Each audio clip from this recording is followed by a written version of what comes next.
Swachhandhra corporation chairman Kommareddy Pattabhi మాట్లాడుతున్నారు. ఇప్పుడు live చూద్దాం. నాయుడు గారు మాట్లాడుతూ ఉన్నారు. ముందు నుంచి కూడా తెలుగుదేశం పార్టీ యొక్క సిద్ధాంతం, తెలుగుదేశం పార్టీ యొక్క విధానం ఒక్కటే, రెండు రాష్ట్రాల్లో ఉన్నటువంటి తెలుగు ప్రజలు బాగుండాలి. ఆ రోజున నారా చంద్రబాబు నాయుడు గారు ఆంధ్రప్రదేశ్ తెలంగాణ రెండు కూడా నాకు రెండు కళ్ళ లాంటివి అని మాట్లాడితే ఎగతాళి చేశారు, అవహేళన చేశారు. కానీ ప్రజలు అర్థం చేసుకున్నారు, ఎస్ ఇది కదా స్టేట్స్మెన్కి ఉండాల్సినటువంటి లక్షణాలు. ఉభయ రాష్ట్రాల్లో ఉన్నటువంటి ప్రజలు బాగుండాలి, ఆ ప్రాంతాలు సస్యశ్యామలంగా మారాలి అని కోరుకోవటమే కదా నిజమైనటువంటి స్టేట్స్మెన్కి ఉండాల్సినటువంటి లక్షణాలు అని చెప్పి చంద్రబాబు నాయుడు గారికి పెద్ద ఎత్తున ఆమోదం తెలిపారు.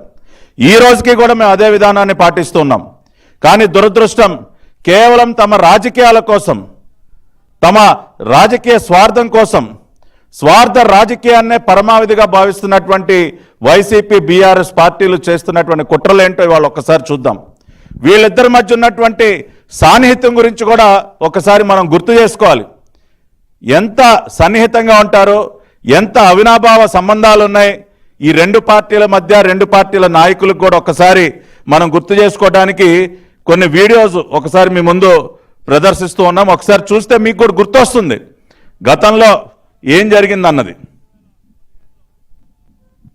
కేసీఆర్ గారికి మనకు ఉన్న సత్సంబంధాల దృష్ట్యా కేసీఆర్ గారు నిజంగా ఆయన ఇంకా మెగ్నానిమిటీ చూపిస్తున్నాడు అని చెప్పి హర్షించాల్సిన పరిస్థితుల్లో వాస్తవం అధ్యక్ష ఇది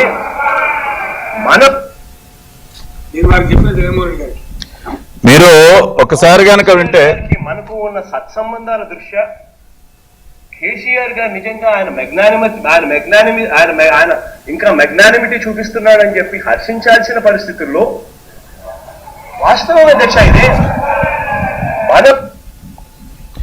మీరు ఒకసారి విన్నారు కదా, జగన్మోహన్ రెడ్డి గారు కేసీఆర్ గారి గురించి ఏం మాట్లాడుతూ ఉన్నారో మీ అందరికీ కూడా మళ్ళీ ఒకసారి వినిపించడం జరిగింది. కేసీఆర్ గారికి ఉన్నటువంటి మెగ్నానిమిటీ గురించి జగన్మోహన్ రెడ్డి గారు అసెంబ్లీలో మాట్లాడుతూ ఉన్నారు. ఆయన యొక్క విశాలమైనటువంటి హృదయం గురించి జగన్మోహన్ రెడ్డి గారు మాట్లాడుతూ ఉన్నారు, ఆయన్ని కీర్తిస్తూ ఉన్నారు. కానీ రెండో పక్కన కేసీఆర్ గారు అన్న మాటలు కూడా ఒకసారి మనం విన్నాం. జగన్మోహన్ రెడ్డి గారికి ఏ ఒక మీటర్ లెవెల్ తగ్గించుకుంటే మునిగేది, దానికి మా భద్రాచలం టెంపుల్ కూడా ఆందోళన ఉంది అని కూడా చెప్పినాం అధ్యక్ష. వారు దాన్ని సుముఖంగానే ఉన్నారు. నేను వారికి చెప్పిన జగన్మోహన్ రెడ్డి గారికి ఏ ఒక మీటర్ లెవెల్ తగ్గించుకుంటే మునిగేది, దానికి మా భద్రాచలం టెంపుల్ కూడా ఆందోళన ఉంది అని కూడా చెప్పినాం అధ్యక్ష. వారు దాన్ని సుముఖంగానే ఉన్నారు. నేను వారికి చెప్పిన జగన్మోహన్ రెడ్డి గారికి ఏ ఒక మీటర్ లెవెల్ తగ్గించుకుంటే మునిగేది, దానికి మా భద్రాచలం టెంపుల్. కేసీఆర్ గారు పోలవరం ప్రాజెక్టు గురించి మాట్లాడుతూ ఏమన్నారండి, ఏం పెద్ద మునిగేదే ఉంది, ఒక మీటర్ ఎత్తు తగ్గించుకుంటే పోయేదే ఉంది, 41.5 మీటర్లకి పరిమితం చేస్తే ఏమైంది, 45 మీటర్ల అవసరం ఏముంది అని మాట్లాడుతున్నటువంటి సందర్భంలో కేసీఆర్ గారు అన్న మాటలు, దానికి మన ముఖ్యమంత్రి గారు, ఆనాటి మన ముఖ్యమంత్రి జగన్మోహన్ రెడ్డి గారు కనీసం జవాబు చెప్పకుండా ఆయన ఏం మాట్లాడుతూ ఉన్నారు ఒకసారి మనం వెనక్కి వెళ్ళి కనుక చూసినట్లయితే, కేసీఆర్ గారికి మనకు ఉన్న సత్సంబంధాల దృష్ట్యా కేసీఆర్ గారు నిజంగా ఆయన ఇంకా మెగ్నానిమిటీ చూపిస్తున్నాడు అని చెప్పి హర్షించాల్సిన పరిస్థితుల్లో వాస్తవం అధ్యక్ష ఇది సో కేసీఆర్ గారేమో పోలవరం ఎత్తు తగ్గిస్తే పోయేదేంటి, ఒక మీటర్ తగ్గిస్తే పోయేదేంటి అని కేసీఆర్ గారు మాట్లాడతారు. జగన్మోహన్ రెడ్డి గారు కనీసం దాన్ని ప్రశ్నించకపోగా, అయ్యా ఆ రకంగా చేస్తే మా ప్రాంతానికి నష్టం జరుగుతుంది, పోలవరం ప్రాజెక్టు పూర్తయితే రెండు రాష్ట్రాలకు ఉపయోగకరంగా ఉంటుంది, గోదావరి నీటిని నదుల అనుసంధానాన్ని పూర్తి చేసినట్లయితే ఉభయ రాష్ట్రాలకి నీటి యొక్క లభ్యత పెరుగుతుంది, మీరు ఆ రకంగా మాట్లాడటం కరెక్ట్ కాదని అనాల్సింది పోయి, కేసీఆర్ గారు మెగ్నానిమస్, విశాల హృదయం, చాలా గొప్ప వ్యక్తి అని అసెంబ్లీలో కీర్తిస్తున్నటువంటి వ్యక్తి ఇవాళ అదే వ్యక్తి ఇవాళ రాష్ట్రం యొక్క నీటి అవసరాల గురించి, రాష్ట్రంలో ఉన్నటువంటి నీటి ప్రాజెక్టుల గురించి ఇవాళ ఈ ప్రభుత్వాన్ని ప్రశ్నిస్తున్నారు. ఏమండి జగన్మోహన్ రెడ్డి గారు, ఆ రోజున మీరు ఏం మాట్లాడారు సార్? అసెంబ్లీలో ఏమి నిలదీశారు? ఆ రోజున రాష్ట్రంలో ఉన్నటువంటి రైతాంగం యొక్క హక్కుల కోసం మీరు ఏం పోరాడారు? మన నీటి వాటాల కోసం మీరు ఏమి యుద్ధాలు చేశారు సార్? యుద్ధాలు చేసి ఏదో ఆ పక్క రాష్ట్రానికి నష్టం చేయమని మన అనట్లా. మీరు ఏ రకంగా మన రాష్ట్రానికి దక్కాల్సినటువంటి నీటి వాటాలకు సంబంధించి కానీ మనం ఏ రకంగా కూడా మన నీటి అవసరాలకి సరిపడా నీటిని కోల్పోకుండా ఇక్కడ ఉన్నటువంటి రైతాంగం యొక్క ప్రాధాన్యతలను కాపాడటానికి మీరు ఏం చేశారు? ఆ రోజున ఏమీ మాట్లాడలేదు. అదేవిధంగా మీ మిత్రులు ఇంకా ఏం మాట్లాడుతూ ఉన్నారు? చూస్తూ ఉన్నట్టున్నారు మీరు కూడా. ఎలాంటి మీ అబ్జర్వేషన్స్ ఏంటి? అక్కడ ఏం జరగబోతోంది? మీ అంచనాలు ఏంటి? ఉన్న సమాచారం మటుకు డెఫినెట్ గా జగన్మోహన్ రెడ్డి గారు గెలుస్తున్న సమాచారం మాత్రం ఉందా. రెండవసారి ఆయన గెలుస్తున్నారు, ప్రాబ్లం లేదనేటువంటి సమాచారం అయితే నాకు ఉంది. సో ఏపీ ఎలక్షన్స్ చూస్తూ ఉన్నట్టున్నారు మీరు కూడా.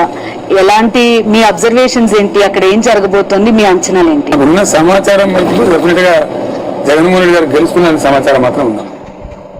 రెండవసారి ఆయన గెలుస్తున్నారు. కేసీఆర్ గారేమో మొన్న ఎన్నికలకు ముందు ఏమంటా ఉన్నారు? జగన్మోహన్ రెడ్డి గారే మళ్ళీ ముఖ్యమంత్రి.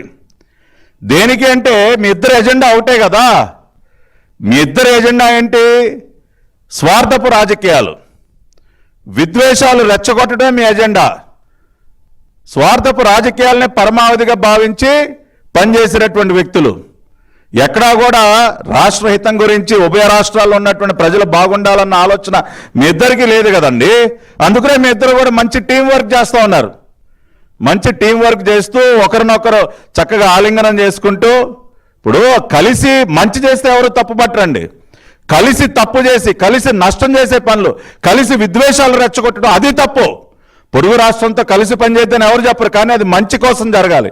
కానీ మీరు మీ స్వార్థపు రాజకీయాల కోసం అటువంటి పనులు చేస్తూ ఒకరినొకరు కీర్తించుకుంటూ, ఒకరు గెలవాలని ఇంకొకళ్ళు ముందుగానే జోస్యం చెప్పుకుంటూ శుభాకాంక్షలు తెలియజేసుకుంటూ ఉన్నటువంటి పరిస్థితి కూడా ఒకసారి గుర్తు చేసుకోవాలి. అందుకనే ఇవన్నీ ఇవాళ మీ ముందు ఉంచడం జరిగింది. అదేవిధంగా ఇవాళ జరుగుతున్నటువంటి ఇంకొన్ని వాస్తవాలు కూడా మీ ముందు పెట్టాలి. ఇది కనుక మీరు చూసినట్లయితే